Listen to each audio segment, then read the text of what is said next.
Well, Sierra, thanks for coming out today to Century Farm by the Lake. And I'm going to run you through just a little bit of what a sound bath looks like. I always get asked, what is a sound bath? Well, the sound bath, they're bowls, but they're a lot more than singing bowls, whether they're the crystal singing bowls, whether the Himalayan brass bowls that we use. But we use them all. They're just a lot of healing modalities. We use them to balance our mind, our body, our spirit. We use them to open up our frequencies, to let the frequencies and the vibrations in to help us heal. A lot of people find that their blood pressure is lowered. They get such relaxation out of a sound bath. I always get restored is one of the things that people say. I feel like my balance is restored. I feel calm. I feel peaceful after a sound bath. I need another sound bath. I hear that a lot. I hear that a lot of people, it just releases some blockages emotionally. Sometimes you'll feel that during a sound bath.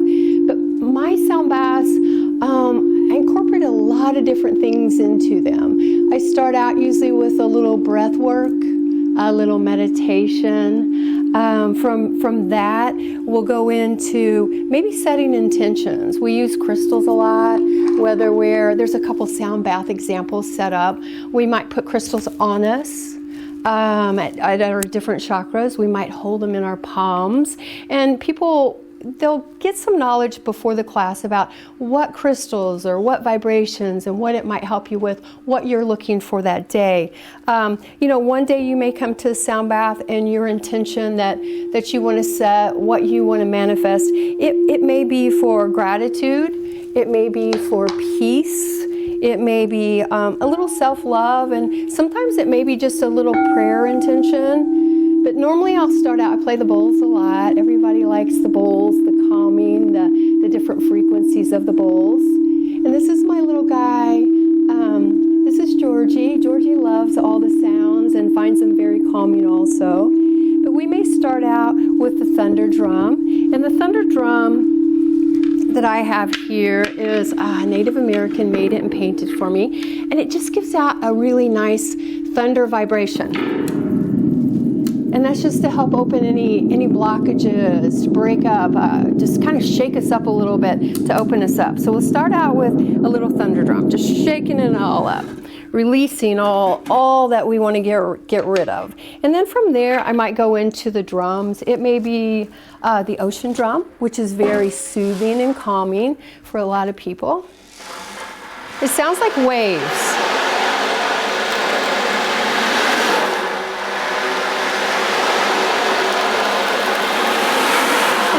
Times when I'm playing the ocean drum, I'll be walking in, around everybody, focusing on their head, going all the way down to their feet with everything, whether it's a bowl I'm carrying around, a drum I'm carrying around.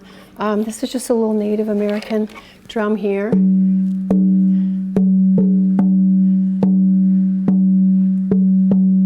And then I try to get as close to people as I can so they can really feel the vibration of it.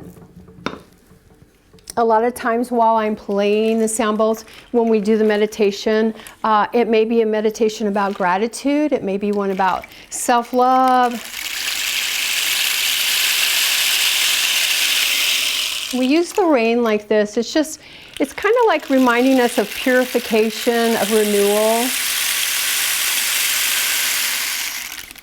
And then the neat thing about sound baths, a lot of people ask me, well, when did you get interested in sound baths? This big Native American drum, I purchased that about 40 some years ago and it's just been with me, and it was a way to calm me when I needed calming, and I've used that my whole life.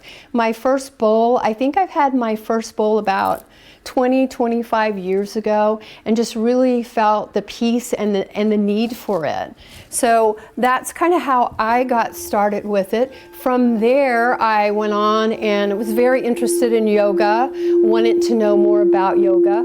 I am dyslexic, so it's really hard for me to follow in a class all the movements. If I have to look at somebody, I want to get behind them and mirror them. It's hard for me to, in my mind, turn my body around. So I started actually with just the yoga training, got certified, registered, and I just fell in love with it. And it introduced me to so many more healing modalities, the breath work, the meditation. And so from there I went on and I studied Reiki, got all the attunements and became a Reiki master.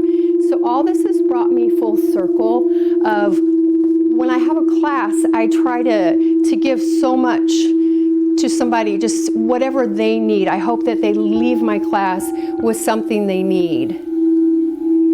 We always end our class with the bells.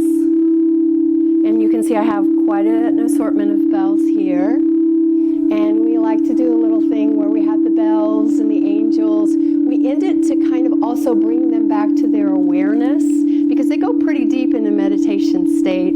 And that just helps bring their awareness to them. And then we do angels for the week, so they'll be around us, above us, and that we want all of our prayers and all of our intentions to go spiraling up to the heavens. And then normally at the end of the class, and sometimes during the class too, if I know somebody needs a particular something that day, if they're having a hard time with something, we'll just end with a little things like, so one thing I like to say is, go forward this week and use your voice for kindness. Use your ears for compassion. Use your mind for truth. And use your heart for love. And I think sometimes just having people be aware of what their mindset is. It helps a lot of people with depression. It helps a lot of people with anxiety. And the part for me is the anxiety. It chills me. A lot of people come and say, I need grounding. Whether it's, grounding through all these sacred instruments, or whether it's grounding through smudging or a different way. Maybe it's essential oils, or maybe it's just yoga. They just need a little yoga to ground themselves.